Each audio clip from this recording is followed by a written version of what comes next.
You know me as Rich from YouTube, but 2 years ago, I shut it all down. No teaching, no YouTube, no business, everything stopped. Even the idea of getting out of bed to open my laptop felt heavy. This is the story I've never told you. Not completely, not like this. Let me take you back to where it really started. I was a classroom teacher, burnout from the system, but comfortably financially. We had no debt except the mortgage, which was close to being paid off. But I was restless. I was searching for a way to use my voice beyond the four walls of a classroom. Late one night, I turned to my wife, Courtney. I said, I think I want to start a YouTube channel about money and taxes and business stuff. She looked at me, not surprised, just thoughtful. Then I remember her voice. It was soft. She said, Rich, I've seen you wake up excited about this idea for a while now. You have to do it. Even if it takes a while to work, even if nobody watches, I believe you can help people. And that's when I kind of felt like my throat tighten up. I mean, she believed in me. And honestly, so many other people did too. But I just said, okay, like I was a little shaky. I'll try. And that first video I uploaded, it was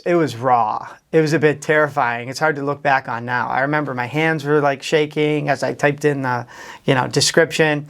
I didn't have a script. I had a plan, but it was really just me rambling about how to claim unclaimed money on state websites.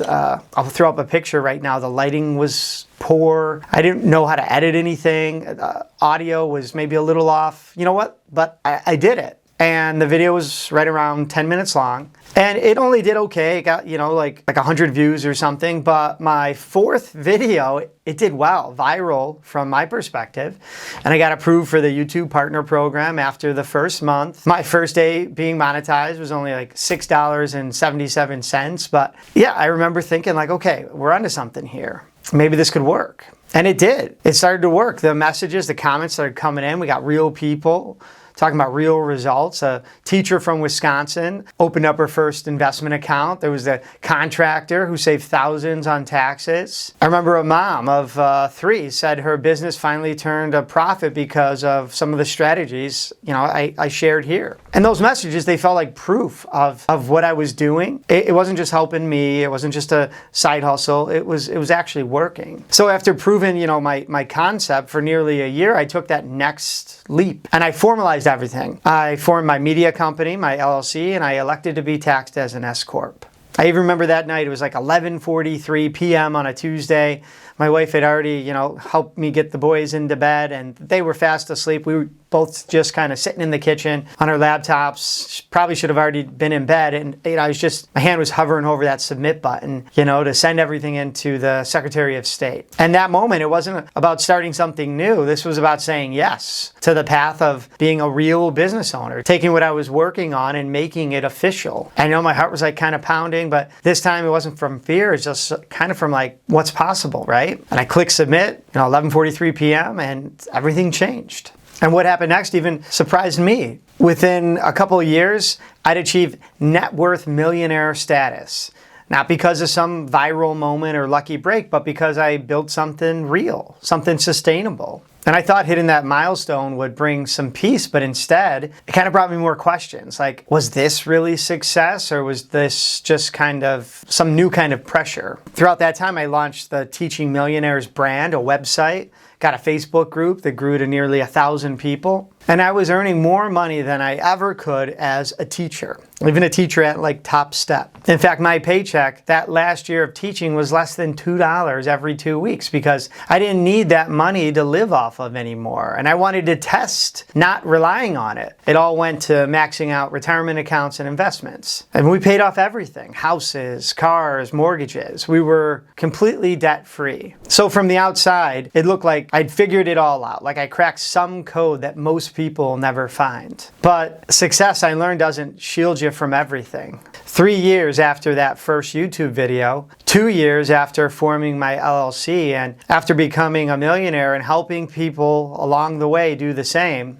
something happened that changed everything. A serious trauma occurred, something I'm not ready to talk about here, and I'm not sure I ever will be, but it broke me in ways I didn't know were possible. I remember a moment sitting in my driveway, keys in the ignition, just like unable to move, just staring ahead, trying to will myself into being okay. I sought professional help. I asked for grace and understanding and support from my closest family and friends. I used up a full year of sick time, nearly 20 years as a classroom teacher, never calling in sick more than a day or two, and I suddenly needed all of it just to try to heal and figure out next steps. And then eventually I submitted my retirement letter. 20 years and 1 month of service. My district had accepted it quietly, no party, no plaque, just a new chapter starting, and the old one kind of closing with a whisper. During this time, this wasn't about the hustle anymore. It wasn't about growing a business or helping others build wealth. This was about survival. And so I stopped everything. No videos, no teaching, no business income. I shut it all down. Not because I wanted to, but because I had to. Because my body and my mind were telling me what I wouldn't admit out loud. I was not okay. And for the first time in my life, I had to take that seriously. And that time was some of the darkest of my life. I felt like a failure, like I'd somehow lost everything. Most days I didn't do much, just walks, therapy, a lot of silence. I was rebuilding, but quietly, like laying a foundation of stones nobody could see. But that pause, that complete stop gave me something I didn't know I needed. Space to heal. Space to remember who I was underneath all the success, all the pressure, the constant need to create. I didn't bounce back, but I re-emerged slowly. I started creating again, not for growth, not for algorithms, but because it helped me breathe again.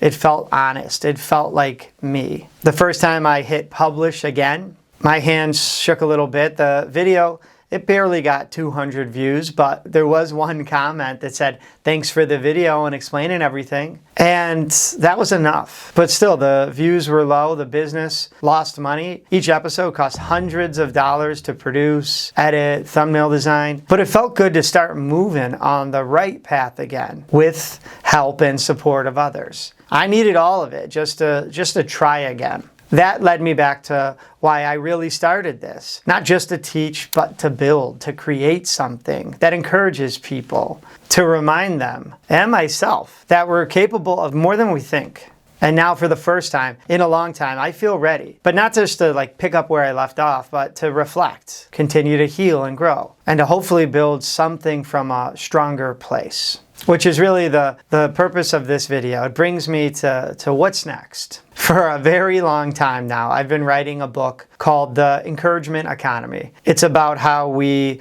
build each other up in real practical ways, how encouragement can become one of the most powerful forms of building wealth. If the idea of that speaks to you, there's a waitlist in the description to be the first to know when it's finally published and available, so I invite you to join that. My goal is to get that out by the end of the year. And if you're looking for a space where you can connect with other folks on this same path, people building something of their own, asking questions, honest questions, sharing real wins, I've got a private Facebook group. We're reopening access to that soon, and I'd love for you to be a part of it.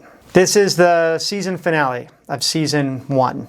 And season 2 is going to look a little different. Deeper strategies, more community growth, more storytelling. Not just teaching from a distance, but building something together. If you've watched any part of this season, thank you. I've been going through a lot, and you turned what could have been a quiet, unfinished idea into something that kept me going through some of the hardest days of my life. I'm still healing. Still figuring it out, but this channel, this community has been part of that. And if you've been waiting for a sign to start something of your own, maybe this is it. So please click subscribe if you haven't already, or share one of these videos with someone who needs to hear it. This morning I woke up early. It's the kids' last day of school, and my wife Courtney was getting the boys ready for the day, filling out those signs. And I just sat in the kitchen, with my cup of coffee. Basically the same kitchen setting where all this started. But everything felt different. And I wasn't chasing something. I wasn't trying to prove anything. I